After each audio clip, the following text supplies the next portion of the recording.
Hi, I'm Cristel for Fish Memorial, PC Unites, Orange City, Florida. Why Advanced USRN? Actually, hindi ko siya pinili.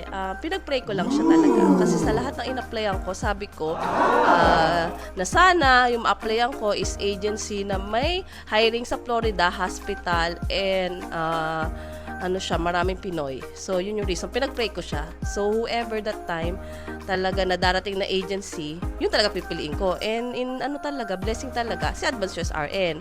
And then, how's my adjustment here? 2 months na ako dito sa US. Honestly, kasi prepared ako lagi pag pupunta ako sa ibang bansa. Kasi OFW din ako. So, nag-research muna ako, paano ang buhay sa Florida, yung area, yung hospital, anong mga expectations. So, thank you sa Lepora. Kasi nag-research muna ako, tapos nagtanong ako sa mga tao kung paano ang buhay. And then, ano yung mga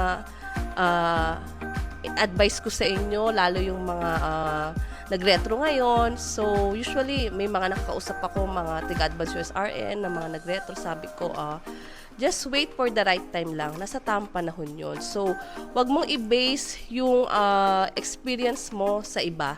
You have your own right time. Kumbaga, kung hindi pa sa ngayon, maghanap ka ng ibang option. 1, 2, 3, maraming option. Maraming plan, A, B, C, D. Enhance mo yung sarili mo. Na maging matatag ka kasi mapupunta ka sa ibang bansa as an OFW, marami kang harapin. And then, ingatan mo din sarili mo kasi health is wealth dito sa US. So, yun lang. Hi, I'm Chris. Teka lang, ulitin mo.